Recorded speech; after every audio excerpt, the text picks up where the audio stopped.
Every student has dreams, big dreams, to achieve something, to make parents proud, to live a life that matters. But somewhere along the way, distractions enter. A phone buzzing, endless scrolling, daydreaming. Running after 10 different activities but never finishing even one. And slowly, without even realizing it, those distractions start stealing away the future. This is the story of one such boy, Rahul, and how he went from being lost in distractions to flying with colors and achieving success.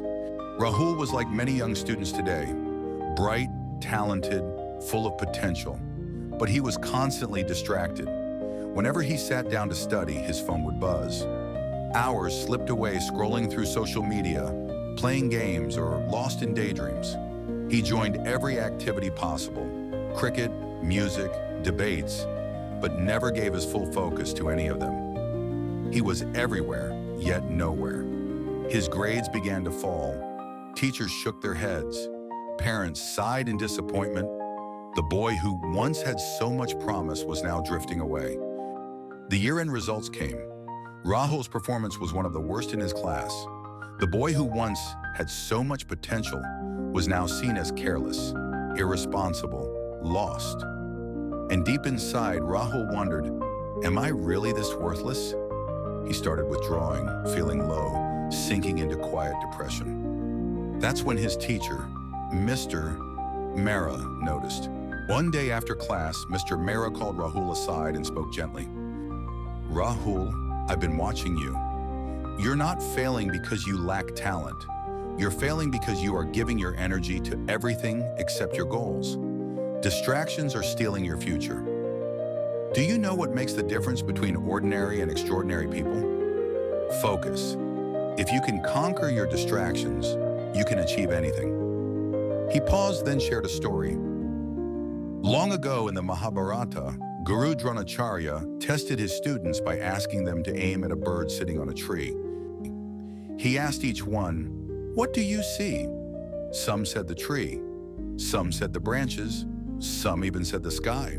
But when he asked Arjuna, Arjuna replied, "I see only the bird's eye." And that's why Arjuna became the greatest archer of his time, because his focus was unshakable.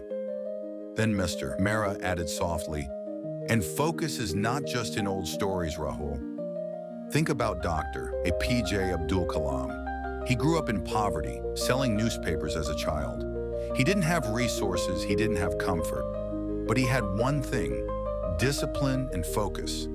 That focus made him the missile man of India, and later the president of our nation. Mr. Mehra placed his hand on Rahul's shoulder.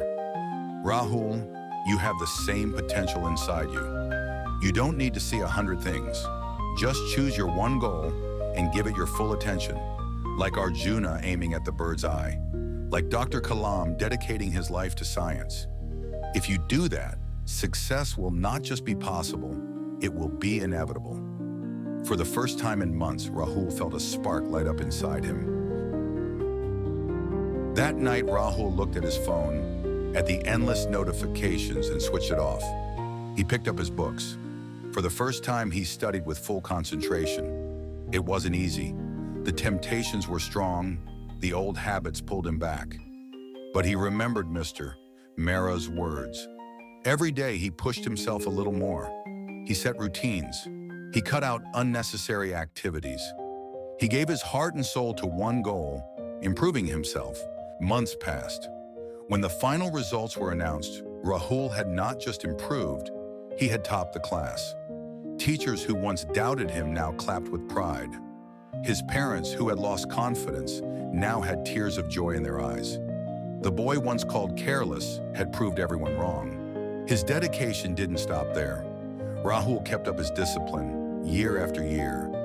When it was time for college, he secured admission into one of the country's top institutions. For him, it was a dream come true. The boy who was once drowning in distractions was now standing at the gates of opportunity. Years rolled by. Rahul carried the same discipline into college, then into his career. While others wasted time chasing every distraction, Rahul chased his goals with focus, and it showed. He graduated with honors, He landed a great job, rose quickly, and soon was leading projects and guiding teams. One day, standing on a stage as a motivational speaker, Rahul looked at the young students before him and smiled. The same boy who was once lost in endless scrolling and daydreams was now inspiring others to focus and achieve their dreams. My dear friends, distractions are not harmless. They are silent thieves. They don't take your books or your money. They take something far more valuable: your time, your focus, your dreams. But Rahul's story proves something powerful.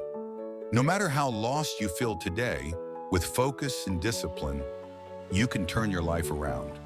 If Rahul could do it, so can you. You don't need to be the smartest. You don't need to be perfect. All you need is focus. So ask yourself today, am I living distracted or am I living focused? Because your tomorrow depends on what you choose today. And maybe the next great story will be yours. So keep reaching higher, keep pushing forward, and never forget, the sky is not the limit, it's just the beginning. If this story inspired you, make sure to like, share, and subscribe, because your next chapter might be the one we tell next.